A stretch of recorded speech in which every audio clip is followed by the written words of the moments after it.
Bonjour tout le monde, merci d'être là. Merci d'être venu pour le bilan de fin de saison, notre 29e saison. J'avais pas envie d'être seule aujourd'hui, j'avais envie d'amener une surprise avec moi. Et il a gentiment accepté d'être là avec moi. Donc, Sean et moi, on va débuter, puis ensuite, on va passer la parole à nos directions. Donc, Joël pour la direction des opérations, Jean-François pour la direction hockey. Mais avant ça, petit bilan de notre côté d'organisation pour une saison 2025-2026 que je qualifierais de particulière. Première particularité, on a débuté à l'extérieur de nos installations. Hein?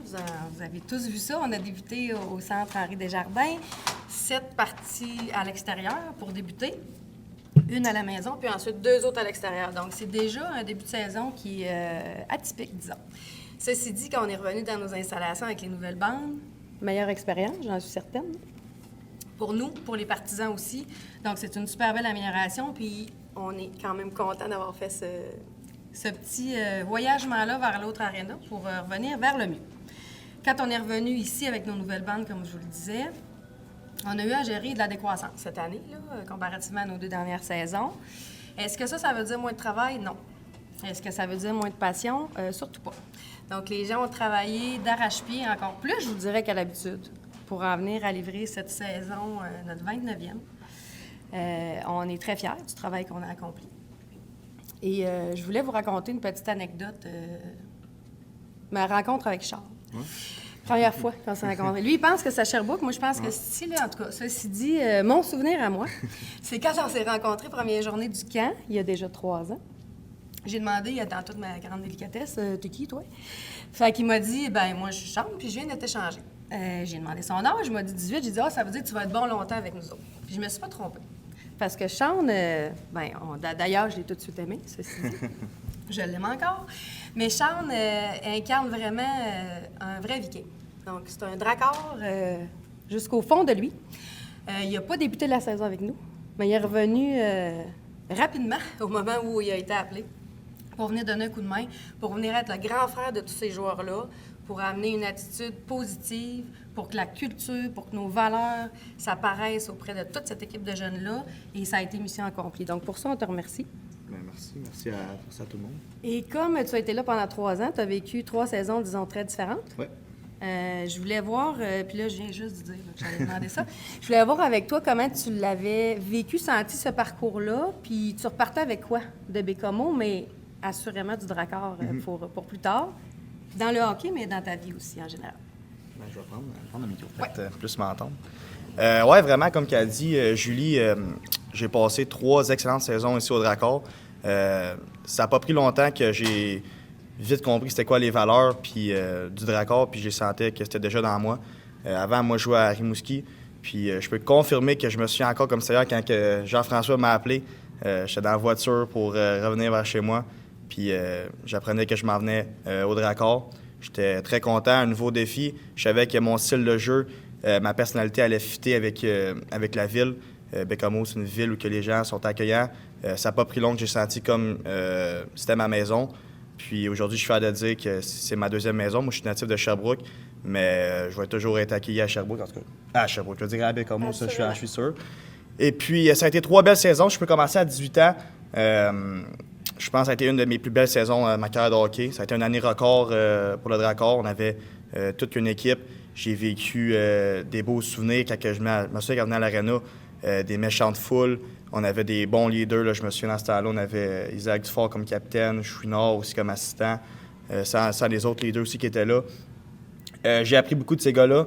C'était des gars matures qui ont montré aussi c'était quoi l'identité du Dracard. Je me souviens que notre capitaine Isaac Dufort, s'il y avait bien quelqu'un qui représentait aussi c'était quoi un viking, c'était lui. Puis je pensais que comment que j'étais comme personne puis comme style de joueur, je pouvais m'identifier à lui. Puis c'était comme un peu ça que je voulais poursuivre après son stage junior parce que cette année-là, lui, il finissait. Fait que j'ai essayé de m'attacher gros à une personne comme ça parce qu'il inculquait bien les valeurs du Dracard, ça c'est sûr. Fait que ça a été une année formidable. Coaching staff, les gars, Joël, tout le monde en haut qui travaillait. Ça a été plaisant. Ensuite, ma 2e année à 19 ans, encore une très bonne saison, des bonnes foules, encore une bonne gang de gars. Je pense qu'à partir de la 2e moitié de saison, c'est là qu'on a vu encore plus l'identité de l'équipe. Les gars, on a poussé vers l'avant. Puis, on l'a vu aussi en série, on n'a jamais abandonné jusqu'à la fin. Je me souviens encore que contre Moncton, le toit, on dirait qu'il avait arraché. J'avais des frissons. Aussi des beaux souvenirs que moi, j'avais jamais vu ça avant, mais pendant l'hymne national, c'est quelque chose de spécial quand que le monde y enterre un peu l'hymne national. Fait que quand t'es nouveau, c'est comme, OK, qu'est-ce qui se passe? Là, c'est surprenant, mais pour vrai, c'est vraiment le fun. C'est une expérience unique à vivre. Puis j'ai adoré. Puis cette année, honnêtement, vraiment aussi une année pour apprendre. Puis cette année, j'étais dans le rôle un peu, comme tu dis, du grand frère. C'était à mon tour de faire ça. Puis je pense qu'à travers ces années-là, bien, comme je l'ai dit un peu, j'ai parlé d'Isaac gros tantôt, mais c'est pas le seul, il y en a plein d'autres. Avec ces personnes-là, j'ai pu un peu modeler c'était quoi vraiment être un dracard, puis qu'est-ce qu'il fallait que je fasse pour transmettre aux jeunes. Puis c'est pas, quand tu as une équipe jeune, c'est pas toujours facile. C'est une tâche qui est importante. Puis honnêtement, je l'ai pris à cœur. J'étais content que les coachs me fassent confiance, que je peux transmettre ces valeurs-là aux gars. Puis honnêtement, aujourd'hui, en ce moment, je suis vraiment fier de la progression du groupe, des gars. Je pense que de plus en plus que les matchs allaient, je regardais pas vraiment le pointage, mais je regardais plus comment que les gars agissaient sur la glace puis en dehors de la glace. Je pense que nos jeunes ont pris beaucoup de maturité. De plus en plus que les matchs allaient, les gars n'ont jamais lâché, travaillaient fort sur la glace.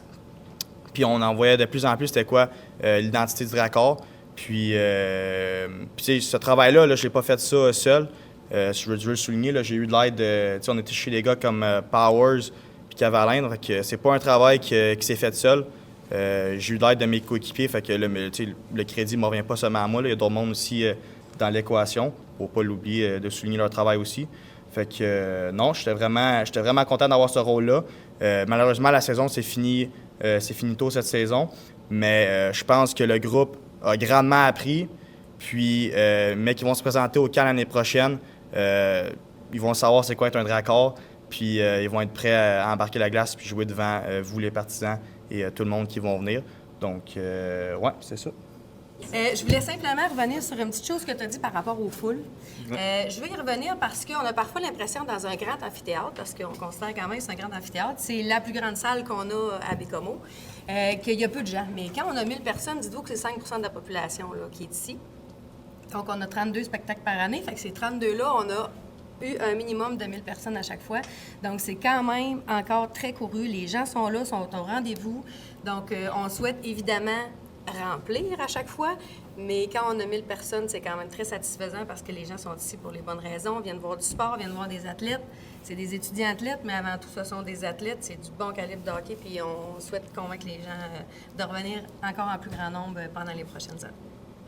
Donc, je vais demeurer disponible pour les questions après, si jamais vous en avez. Maintenant, je vais passer la parole à Joëlle, directrice des opérations et directrice des ventes. C'est ça? Et Jean-François, directeur général hockey, pour la suite. Merci encore, Jean. Merci.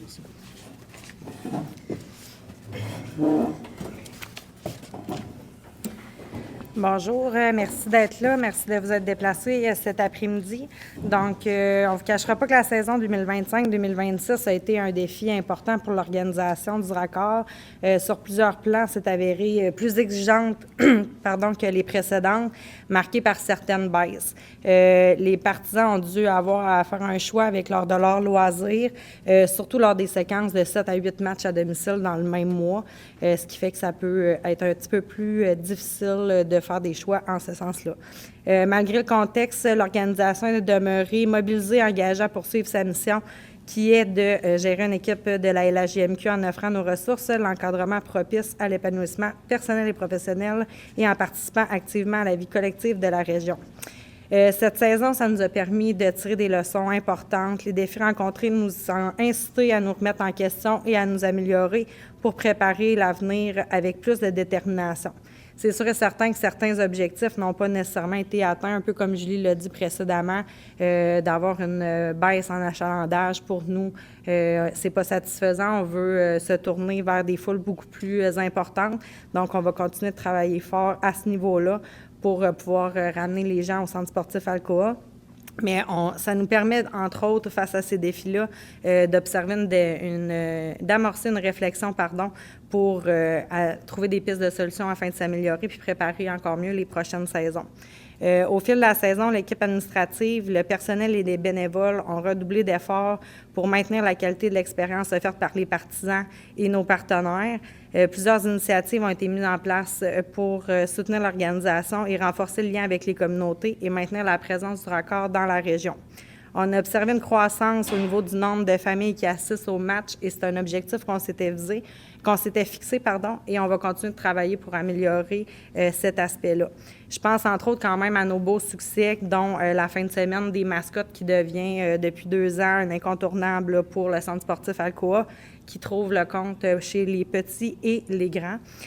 Entre autres, le gros lot du moitié-moitié du 20 mars dernier, où presque 55 000 $ ont été amassés.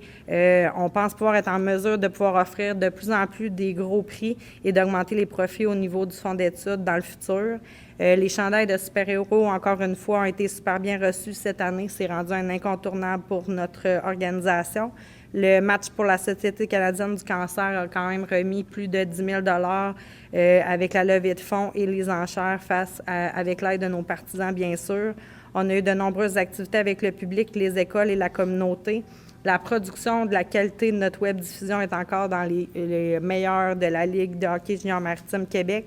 On a développé un partenariat avec le Cégep de Bécomo au niveau des jeux gonflables pour les aider à financer un voyage humanitaire.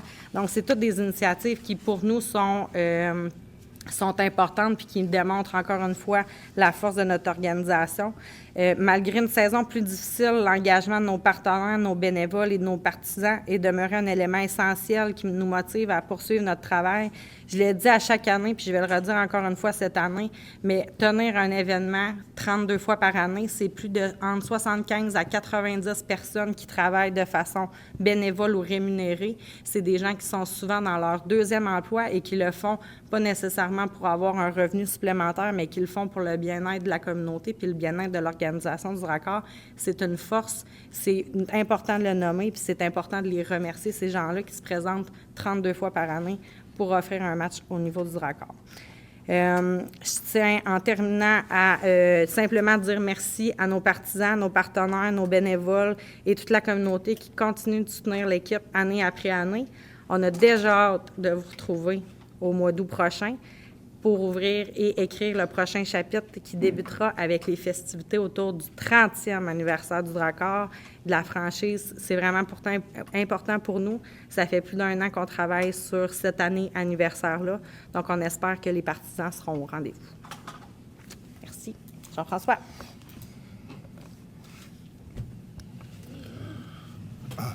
Un peu plus tôt qu'à l'habitude. On ne se parlait pas au mois de mars. Au terme de cette saison, je pense qu'il est important là, de prendre un moment pour faire un bilan clair, rigoureux et constructif. Cette année, pour moi, c'était l'année où il y avait de l'incertitude là, qui allait planer au-dessus de l'organisation. Suite au départ de joueurs qui avaient une incidence et un impact sur le résultat du match. On a parlé beaucoup de Poirier, mais on a quand même l'année passée des joueurs de 20 ans comme Milowski, Jules Boilard qui avaient un rôle important. Mais au-delà de ça, on a perdu aussi beaucoup de leadership. On s'en est rendu compte assez rapidement que la perte d'un Bernier avec ses blessures, mais Anthony Lavoie, notre capitaine, a fait en sorte là, que rapidement, on s'est rendu compte que ces absences-là étaient pour être difficiles à remplacer. Malgré un camp d'entraînement qui a quand même été compétitif, qui a été axé sur la hargne, tantôt Julie parlait de bagarre, un match inter-équipe, puisqu'il y en a eu 5. Je ne m'attendais pas à ça. Et puis, quand je ne m'attendais pas à ça, c'est que la réglementation fait qu'on n'est pas supposé en avoir. Fait que là, tu dis, bon, mais est-ce qu'on laisse les joueurs continuer de s'entraîner ou on les sort pour quelques minutes ou comment qu'on fait ça? Parce que, tout ça pour dire que suite au camp qui était compétitif, axé sur la hargne, lorsque la saison a débuté, cette hargne-là a fait place à la complaisance. Et puis, rapidement, on a senti que d'avoir fait l'équipe, la satisfaction de juste porter le manteau de l'équipe, c'était rendu ça qui était important. Et puis, ça, ben c'est pas nos standards à nous. Donc, rapidement, lorsqu'on a constaté ça, en plus, suite au voyage début de saison très, très difficiles qu'on a eu sur la route. Nos matchs dans les Maritimes et puis un match ici, puis on repart tout de suite sur la route. Rapidement, là, on s'est rendu compte que l'élément leadership était vraiment manquant. On parle souvent de talent, mais le leadership faisait défaut. C'est ce qui explique rapidement le retour de Sean Pearson avec nous et puis l'acquisition de Carl Powers aussi dans cet objectif-là. Au-delà du leadership, on a aussi fait une tentative d'amener du talent, des joueurs qui peuvent nous aider à contribuer offensivement. On a fait l'acquisition de Kieran Lettrick puis de Joe Cadoran. Et puis, encore une fois, c'est une tentative d'essayer de replacer le bateau ou le train sur ses rails, là, prenez l'expression que vous voulez. Mais on essaie de faire des choses pour se replacer dans nos standards à nous, finalement. Et puis, on a eu l'ajout la plus significative, là, ça a été l'ajout de Sam Caulfield à la suite du virus de Beckman. J'ai un sourire en coin là, parce que ce virus-là a fait jaser beaucoup.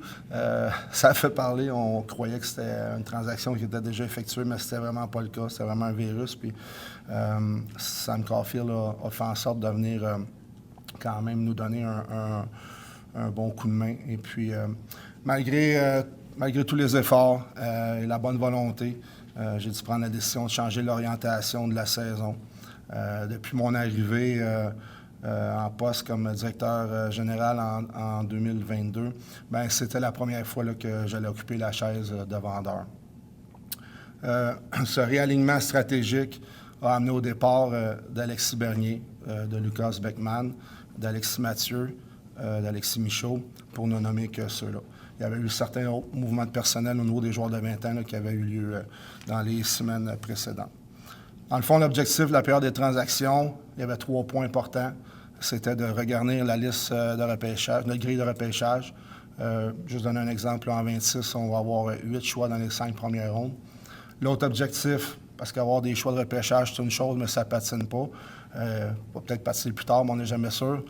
C'était de faire l'acquisition de jeunes joueurs talentueux qui pourraient nous aider dans le futur à remplir un rôle important au sein de l'alignement.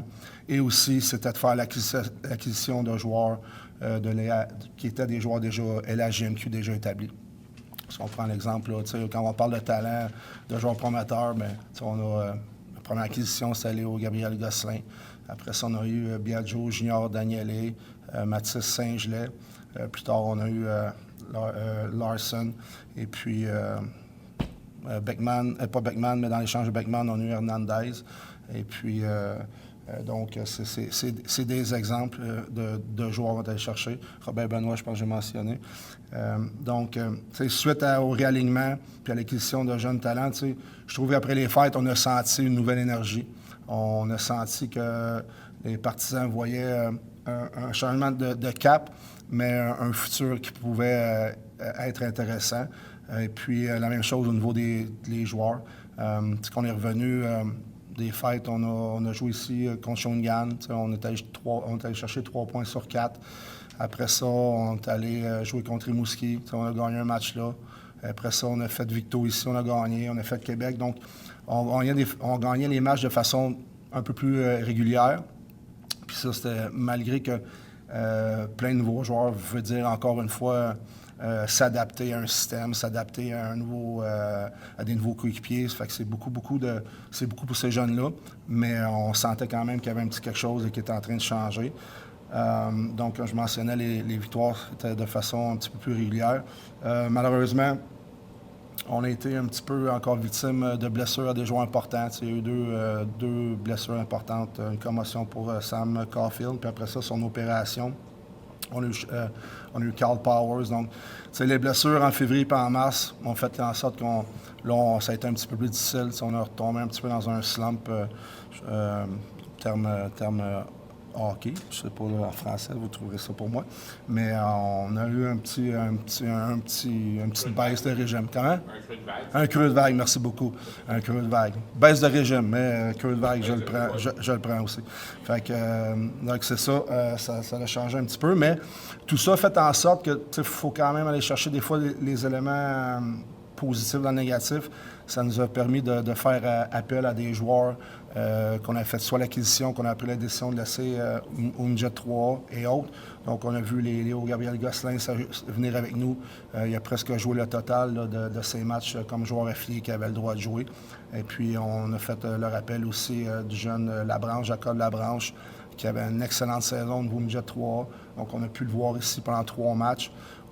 Pour donner aussi un repos là, à notre gardien Mathias Hernandez, qui avait beaucoup de minutes, beaucoup plus que ce qui était habitué. Puis c'est ça aussi, pour lui aussi, c'est grandir. Pour lui aussi, pour donner un congé, on a eu Poupard qui a eu un départ ici contre Drummondville. Il y a eu 2 excellentes premières périodes. Malheureusement, c'est de valeur que on a pris des punitions et puis notre désavantage numérique qui nous a causé beaucoup de problèmes cette année a fait en sorte que ça l'exposait un peu plus. Mais on a vu beaucoup de positifs de Poupard là, dans les filets. Donc, on a aussi Molloy qui est venu. Brody Molloy qui a une bonne saison, qui est capitaine avec Stansted. On a Léo Gauthier qui joue avec nous et Scartuzzi. Donc, tu sais, on a eu quand même l'opportunité de voir ces joueurs-là. Et puis, les blessures font en sorte aussi la progression. Tu sais, je parle beaucoup des nouveaux venus, mais on a quand même une progression de nos joueurs qui étaient déjà à l'interne. Si je regarde un gars comme Liam Armit, tu sais, on a fait les choses de la bonne façon. Souvent, les jeunes veulent être envoyés dans la mêlée rapidement. Et puis, moi, je prenais un peu plus un pas à la fois. Et puis, à la fin de la saison, il était rendu sur l'avantage numérique, la première unité. Et puis, il jouait des minutes importantes contre les gros trios. Donc, ça nous a permis quand même de voir un jeune progresser dans des moments qui ne sont pas faciles, mais sans faire en sorte que les bouchées soient trop grandes pour lui. Donc, il a très, très bien fait de ce côté-là. Pour ce qui est des nouveaux, la saison avançait. On a vu quand même Danielé améliorer son jeu. Saint-Gelais, les derniers week-ends, a bien fait aussi. Roberts et Hernandez, comme je disais tantôt, Hernandez, que 5 minutes ont changé. Donc, il y a quand même des choses qui nous permettent de voir et espérer beaucoup mieux, évidemment, pour la prochaine saison. C'est sûr et certain que lorsqu'une saison se termine de cette façon, ou se déroule de cette façon, j'aimerais dire,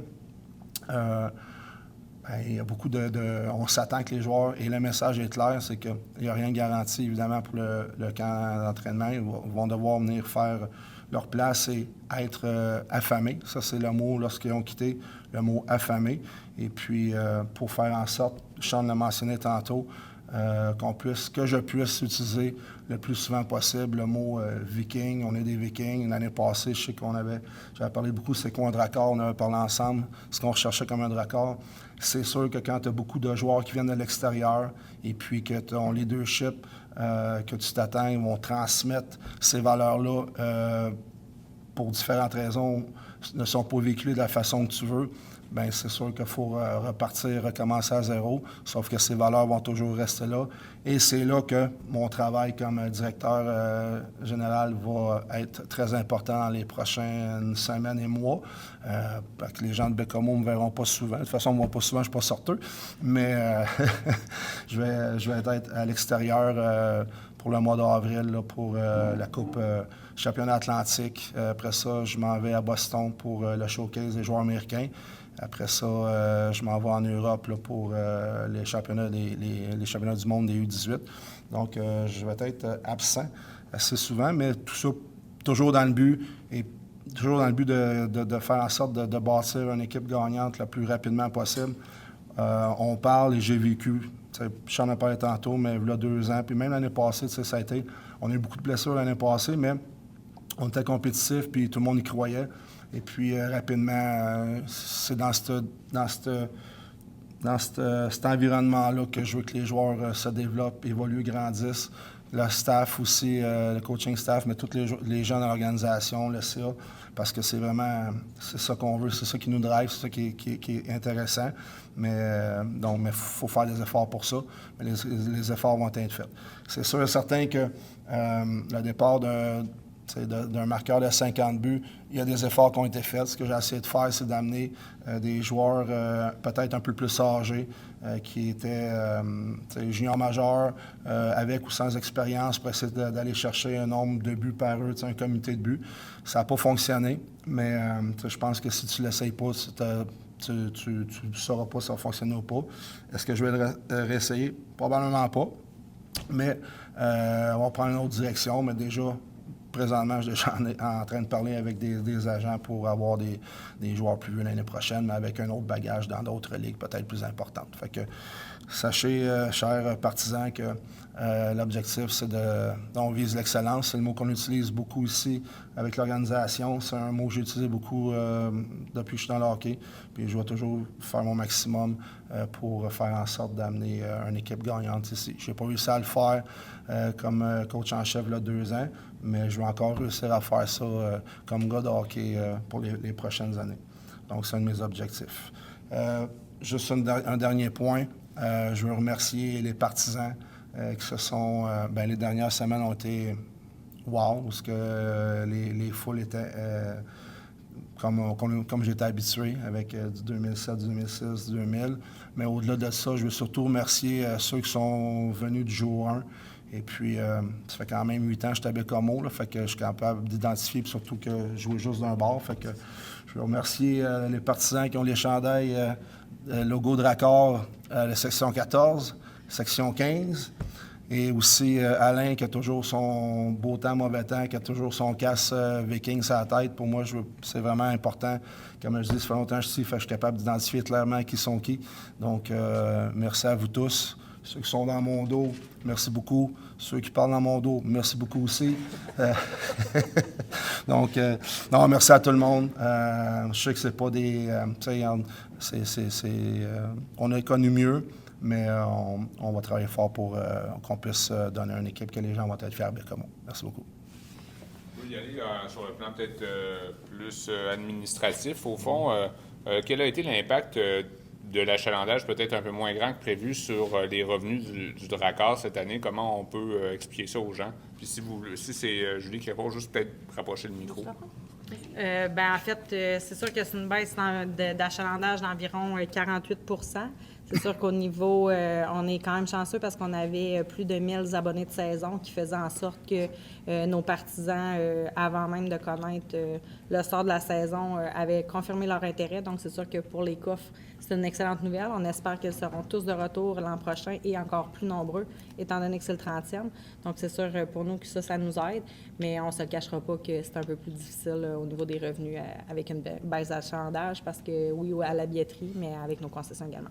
Juste pour préciser, là, baisse de 48 % par rapport à l'an dernier, par rapport à l'année précédente, c'est bien ça? Tout à fait. Oui. Les statistiques, c'est en fonction de l'année précédente. Je me permets juste de compléter parce que c'est ton travail, puis je vais prendre le temps de souligner.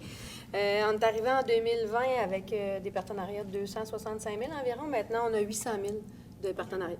Donc, c'est les partenariats aussi qui viennent nous donner un bon coup de main. Quand on parlait d'Alcoa, entre autres, le centre sportif Alcoa, c'est un montant important, mais il prend toute son importance dans des années comme celle-là parce que ça vient nous permettre de venir chercher un manque à gagner qu'on a moins dans nos revenus autonomes.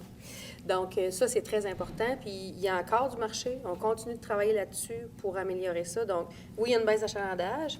Allons-nous faire des bénéfices cette année? Non.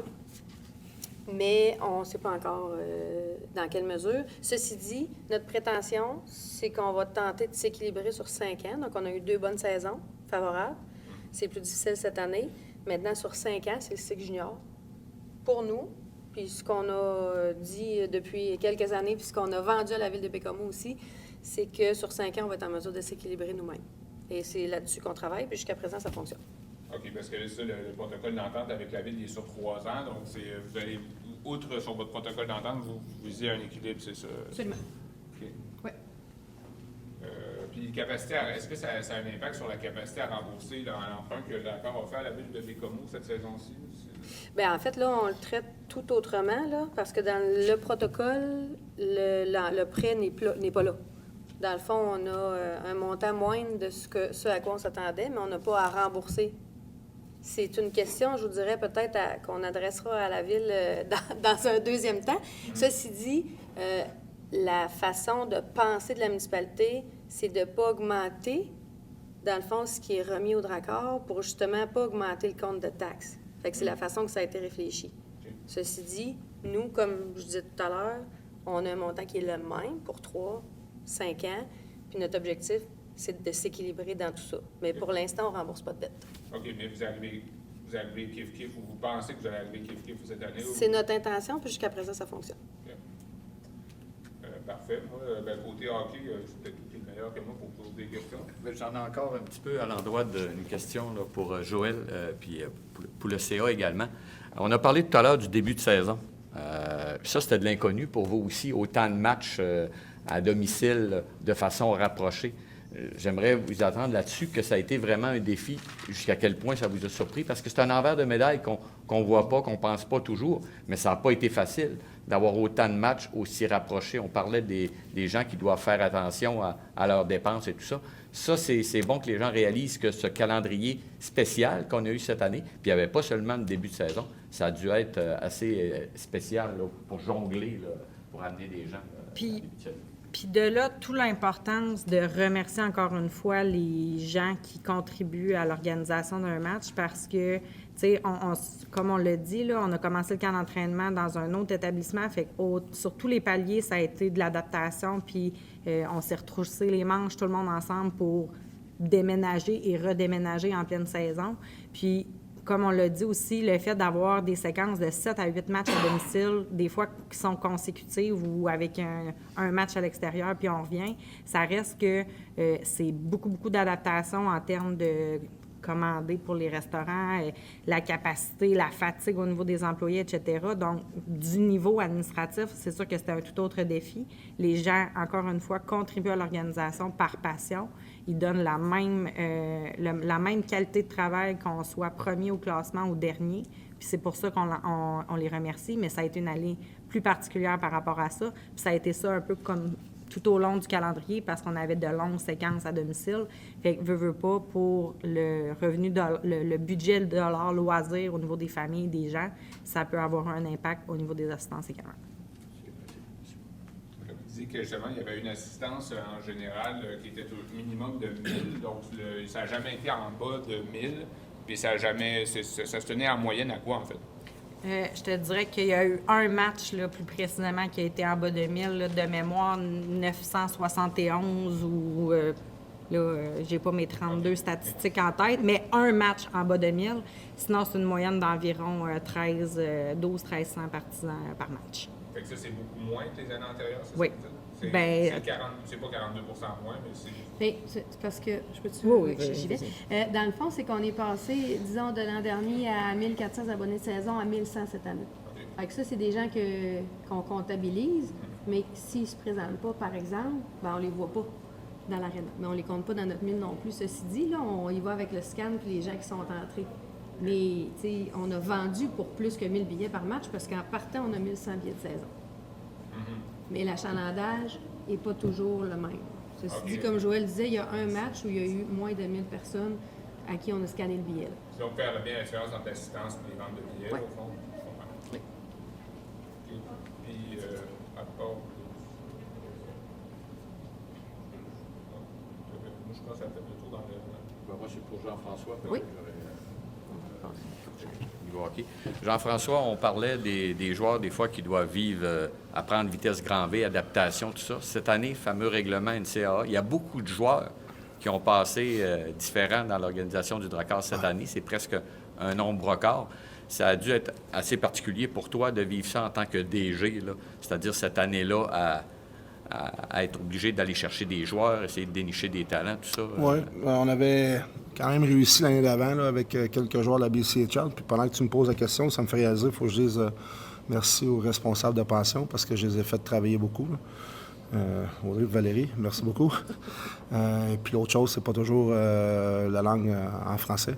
Donc le marché, on a accès à un plus grand territoire. Donc on va essayer d'en profiter le plus possible. Mais oui, je l'ai fait, mais quand tu fais ça, c'est pas toujours parce que ça va bien. Là, c'était dans cette raison-là. Fait en sorte que un nouveau joueur, comme je disais tantôt, c'est beaucoup d'adaptation, mais pour l'entraîneur aussi. Apprendre à connaître ce joueur-là. On fait des regards sur lui avant de l'amener ici. On ne va pas sur les de prospect, là, puis faire le tour des ligues. On les observe, on voit leurs forces, mais lorsqu'ils arrivent ici, après ça, de façon concrète. Tu les amènes, comme je parlais d'un joueur offensif, mais après ça, c'est de voir comment ils se comportent sous pression, comment ils se comportent contre des défenseurs plus vieux, contre les top défenseurs, les top lignes de l'autre côté. Après ça, il était capable de jouer de façon défensive dans l'autre ligue, mais là, ça va un petit peu plus vite, donc ses temps de réaction et ses lectures de jeu sont différentes. Il est en retard, boum, ça nous coûte, tu sais, fait que il y a beaucoup d'ajustements aussi pour le groupe d'entraîneurs là, à apprendre à connaître un et des joueurs. J'en ai une autre, Jean-François. Qui dit fin de saison, bon, avant le prochain camp d'entraînement, on sait pas mal les joueurs qui vont revenir. Est-ce qu'il y a des joueurs qu'on sait qui étaient peut-être présents cette année puis qu'on ne reverra pas ou dans l'ensemble, la plupart des joueurs devraient être de retour pour le prochain? Non, il y a eu des confirmations. Là. On a dit on a essayé quelque chose avec Durco.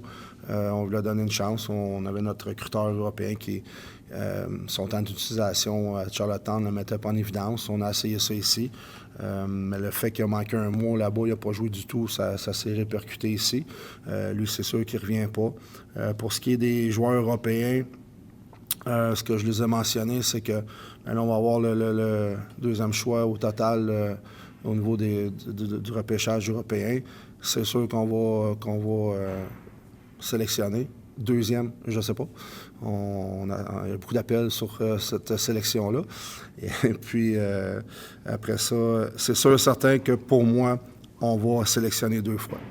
On va se positionner pour sélectionner 2 fois. Puis c'est la raison pourquoi je me déplace à Bratislava là, au mois d'avril pour être capable d'amener des joueurs européens qui vont être capables de s'adapter, mais ça va avoir un impact positif au niveau de l'alignement. Et puis après ça, on va voir pour le troisième poste européen. Est-ce que ça va être Velk ou De Luca ou aucun des deux? Ça va dépendre. Je suis ouvert à tout. Moi, dans la position qu'on est, il faut faire en sorte d'arriver avec le meilleur alignement possible. Et si on croit, parce que Velk a quand même eu une belle progression à la fin de l'année, c'est un gros bonhomme qui jouait gros, seulement 17 ans, fait que je vais y réfléchir. C'est sûr que quand tu as une année comme ça, à un moment donné, les coups viennent de partout parce que tu veux t'en sortir, puis tu n'acceptes pas, tu ne veux pas finir dernier. Jusqu'à la fin, je voulais pousser pour faire les séries. Et puis, à un moment donné, tu te concentres beaucoup sur le volet entraîneur-chef pour faire en sorte de faire les choses pour que ça fonctionne. Je pense que j'ai besoin aussi d'un recul de quelque temps pour vraiment être capable de l'effet vision tunnel ou juste voir un arbre dans la forêt, le temps de reculer pour voir tout ça, pour regarder comment on s'enligne. Même chose au niveau de nos joueurs de 20 ans. La seule confirmation pour les joueurs de 20 ans, c'est Sam Caulfield. Sam Caulfield, oui, il y a un engagement avec l'Université de Northeastern, mais c'est seulement pour la saison 27-28, donc l'année prochaine. Moi, j'ai parlé avec, puis c'est déjà confirmé que Sam Caulfield va être là. Fait que, on parlait du haut de gardien de but en début de saison. Ça nous a fait mal aussi, quand Beckman devait avoir un congé, on ne pouvait pas vraiment lui donner parce que les performances de l'autre gardien substitut n'étaient pas au niveau des standards de la Ligue. Mais je considère qu'avec la fin de saison d'Hernandez qu'il y a eu, bien, on se trouve avec 2 gardiens de but solides. On va faire en sorte qu'on va toujours avoir des gardiens de but en forme, que ce soit physiquement ou mentalement, là, quand ils vont être là. Fait que, après ça, bien, il va y avoir des postes de 20 ans, évidemment, ils vont en rester disponibles. Il n'y a aucun joueur de 20 ans qui a été de 19 ans qui revient à 20 ans qui a été confirmé parce qu'il y a beaucoup de choses qui peuvent se passer là, dans les prochains mois. Est-ce qu'on pouvait s'attendre au début de la saison à être comme dans une sorte de reconstruction de l'équipe après avoir atteint une sorte de sommet l'an passé? Est-ce que c'était prévisible la saison qu'on a eue? Si ou non, dans quelle mesure? Peut-être, oui ou non. Oui et non. Pas pour moi au début parce que je considérais qu'on avait sinon le meilleur gardien de but de la Ligue avec Beckman. On avait un groupe de défenseurs qui avait grandi avec nous depuis 2 ans, qui avait, malgré la perte de Bernier, là, 2 semaines avant les séries l'année passée, on a réussi quand même à battre le Cap-Breton avec ce groupe de défenseurs-là. Et puis, contre Moncton, on a perdu en 5, mais puis on a encore eu d'autres blessures. Puis ce groupe-là a quand même réussi à à tenir le fort, si on veut, là, dans les séries. Donc, mes attentes étaient quand même assez élevées. Je m'attendais à une meilleure performance du groupe de défenseurs. Mon raisonnement, c'était, oui, on perd quand même des joueurs à l'attaque, mais le groupe de défenseurs, ce qu'il avait fait avant avec le gardien de but, je pensais qu'on était au moins capable de rester à flot pour le début de saison, pour permettre et faire en sorte de peut-être rajouter des éléments au cours de la saison. Et puis, selon ce qu'on a été positionné, on avait quand même des outils très, très intéressants pour aller chercher des valeurs au fait et promettre le talent qu'on avait pour l'année suivante. Donc, c'est arrivé un peu plus vite que je m'attendais.